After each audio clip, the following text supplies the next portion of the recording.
All right, chapter 13. We're getting to the end. Can you see the light at the end of the tunnel? We're almost there. Unlike chapter 12, which I went over very briefly, chapter 13 I'm going to spend a lot of time on. This particular chapter does relate to organizational and industrial or psychology course, which hopefully you've already had. If not, you will be having. So you're going to see some common information you've probably already seen before or will be seeing. And it's very valuable with regards to understanding the learning concepts for this course because we spend about a third of our lives working. So we spend a tremendous amount of time with regards to working. So that's important. It's also really important as our identity. How do we see ourselves? And one of the things that we see in ourselves often is our career. I am a teacher. I am a blank. So it's a huge influence in how we see ourselves and how we adjust. So we will spend some extra time in this chapter. So hopefully we can learn some really great stuff that will help you. The average person, again, as I addressed, spends about a third of their life working, which is huge. They spend about 8 hours a day, 5 days a week, 50 weeks a year, for 40 to 45 years. So that's a lot of time in our career or in our job. And so it has a big, big influence in our lives. People who have limited skills or qualifications, meaning they don't have adequate schooling or training, often have limited job choices and oftentimes will be forced to take jobs that they can find. Where those who have more skills or more desirable qualities, so an education, a specific degree, a specific certification, a specific skill set, tend to be able to choose their career or have better options. So if you don't have anything, you kind of are forced into an area of working that may not be most desirable for you. The coveted jobs, the ones that we really want to be when we grow up, those tend to be ones that require a lot of skills or abilities or specialty things, so a special degree or a special certification.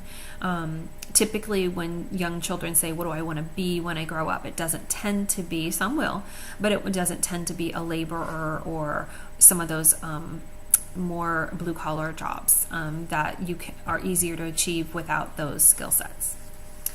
Family has a big influence on our career aspirations. Those of the middle class, typically, again, I've said that 1,000 times, we're looking at averages, not particular families, but typically those of the middle class often encourage and support their children in obtaining other middle class degrees, such as things in law, medicine, or engineering. So from very young on, they teach, train, and support their children so that they will be able to stay in that middle class bracket and get jobs that are associated with that. Those in lower classes tend to lean towards blue collar jobs and such as construction, office work, or food services, and might encourage that for their own children, whether intentionally or unintentionally. The middle class often has more support and is encouraged more with regards to education than the lower classes. If your parents weren't educated, they may not grab onto it as easily. Many of you may be the first person in your family to ever go to school, and sometimes there's an added struggle in that because it's difficult for those who've never gone to relate to it. How we raise children may be different. In middle class families, we typically see that parents raise their children to be curious, independent, and those two skills will later help them to find higher paying jobs or more middle class type of jobs as they're curious and independent.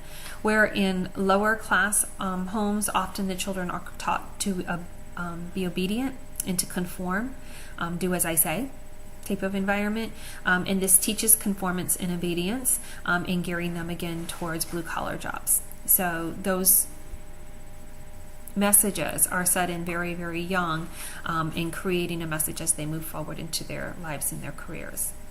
The Occupational Outlook Handbook is a really great document. It's produced every 2 years by the government. It's found in most libraries, and it's a really great place to look, like when I'm saying, what do I want to be when I grow up, or what are the kind of jobs I want to be? And it is really important that you have some idea. First of all, you want something that you're going to enjoy. You're going to spend a lot of time doing it, and something that you're going to have success at, and something that makes sense. And what I mean by that is technology and things are changing all of the time. So if you have a coveted job, but that job isn't going to exist or will be very, very hard to obtain because so few of them will exist, that might not be the thing that you want to go for. For example, if you, I'm making this up, but if you really, really want to fix VCRs, we don't even make VCRs anymore, I don't think. And if you do, it's more of a novelty kind of thing. So it's a dying field. So somebody needs to fix them for all those people who don't want to change and have never moved to discs or online video viewing or things like that. So they're still out there, but they're very, or, fixing tube TVs, those kind of things. So, but they don't even make the parts for many of those things anymore, and society will change and eventually it will go away. So you wouldn't want to form a career in that. And if you did, you'd want to be in a community that's not very progressive, that's still going to have something that's going to sustain you. So you want to be aware of what are the jobs of tomorrow look like, and which one of those are the best fit for me. We find that today the children in elementary schools are being groomed and trained and supported for jobs very young that don't even exist yet. So those jobs that they may have today, they don't exist, but they're going to exist in 20 years. And so we look forward to that for them. So other factors to consider when we're looking for a job, or what is the right job for us, is insurance, which is very important for many, retirement, the nature of the work, what do I have to do every day, the working conditions, the job entry and advancement conditions. Are there certain parameters or certain certifications that I don't have, or qualifications? Maybe there is a qualification that says you could never have had a driving infraction and you have one, that type of thing. Ongoing training that's required, and is it supported, or is it something I'm going to have to pay for, and do I have the resources for that? In the potential earnings for the position. So you want to look at more than just how much am I going to make. All of that is important, as well as potential status, opportunities for advancement and growth, the intrinsic job satisfaction. Will I enjoy this work? When I come home every day, will I feel good about who I am? The future outlook for the job, which you heard me talk about, and the security of the position. Is it likely to be here longer term where I'm going to need that? Unless you only need it for a year, and then maybe it doesn't matter. There's a lot of temporary jobs that maybe are only for a year, and maybe that's all you want it for. So just be realistic. Those with college educations generally make more money than those without. There are a few exceptions, of course, but in general, if you have a college education, you're going to make more money. We talk about an education and having that degree, but it's also important that you understand that your GPA does matter. It may or may not matter to your employer. It may. And one of the reasons that it may is because employers are getting wise to that, and they're looking at that. And why are they looking at it? They're not necessarily looking at it for a specific class. While I'm sure you guys are all going to rock in this class and do great, maybe you didn't do so great in a math class, or maybe you didn't do so great in a different class.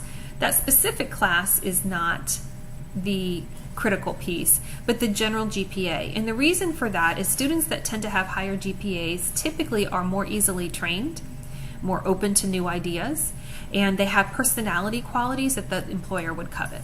So they have those kind of qualities that keep them persisting and working on, and the employer knows that. Now sometimes it only requires a degree, but sometimes an employer will look for that. So keep that in mind while you're thinking about, do I really want to do that assignment? You do.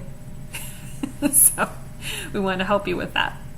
Occupational interest inventories are also a really great tool to help us to understand the jobs that are out there and what we might be good at. So those are always changing. You can find some of them online. You can find them in your college working with career resources. But what are some of the jobs out there, and how do they fit with my personality and who I am and what I might be great at?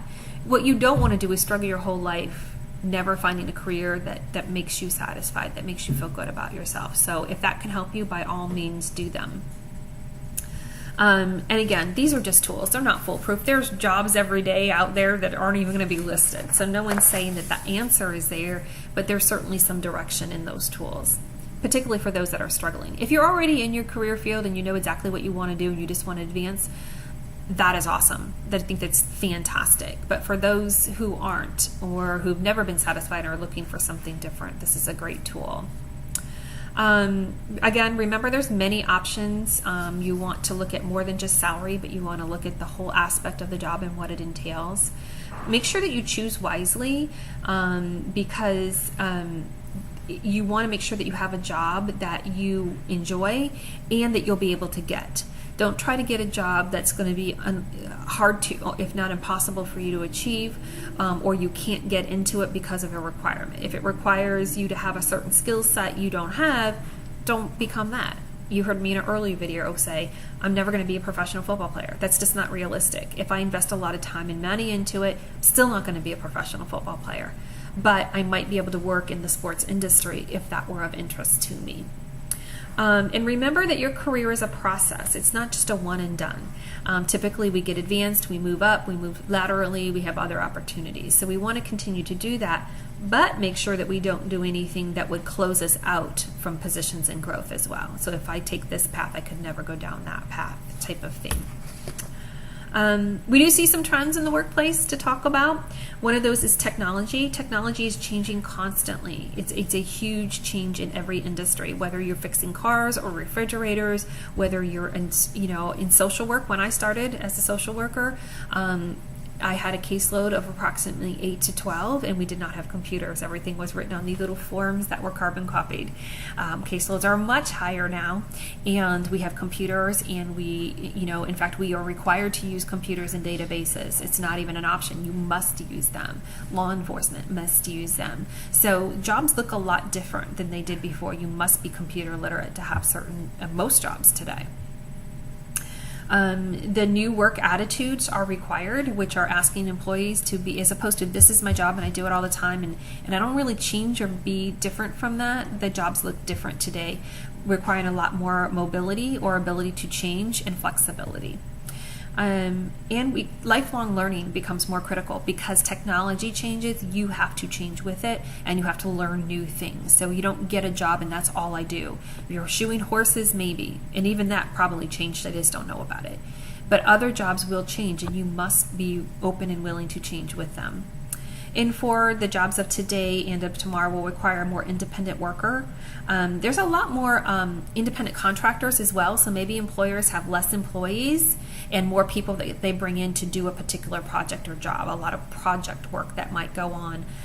So that's something to be aware of. Why do employers do that? They have less need for control of those employees, less space, less salary, less insurance packages, things like that, but they can still get the same work done, especially with the increased communication tools that we have today. There are also less boundaries between work and home today because of technology. As I'm doing this video, it's on a Sunday afternoon. So it's not 9 to 5, it's not Monday through Friday. Our jobs break down, our jobs change. So Sundays, students are doing a lot of work, a lot of assignments are due. I'm online with you. So there's a lot of change between home and boundaries like that. The highest job growth are expected to be in professional and in service industries. And finally, job sharing is becoming more popular, which is there's one position that's shared by 2 part-time employees that are managing that position at that time, as opposed to it being designated to just one person. To be aware of, all but one of the 50 highest paid careers listed today require a college degree. So if you're wondering, do I even really need to go to college? If you were interested in one of those 50 highest paid positions, and obviously you see the trickle-down effect in there, the answer would be yes. That would be something that would be helpful for you. The exception in the book is the air traffic controllers. In some areas that does not require a degree, in others it would require a degree. But the growth in opportunity and advancement does help and protects you more if you have a degree or higher education. With that said, many college grads will go ahead and get their degree and still end up working in a field that doesn't require their degree. And the main reason for that typically is that they have not marketed themselves well, or they don't have good marketing tools like a good resume. So, but the opportunities are there with that degree. One of the main desires that we do see from employers, and this is really important, is that they want college grads to be able to write clearly, concisely, and communicate well. That's one of the biggest deficits that employers are finding from employees that they expect to find from college grads. So when we make you write those papers and when we make you communicate and you think we're just bullies, there really, really is a reason for that. We want you to achieve that. We want you to achieve career success, and we want you to go on to be really happy and successful. I want nothing more than to hear from all of you about all the great things that are happening in your life. so that you can be successful. So I'm going to stop there and I'm going to jump into part 2. All right, see you very, very soon.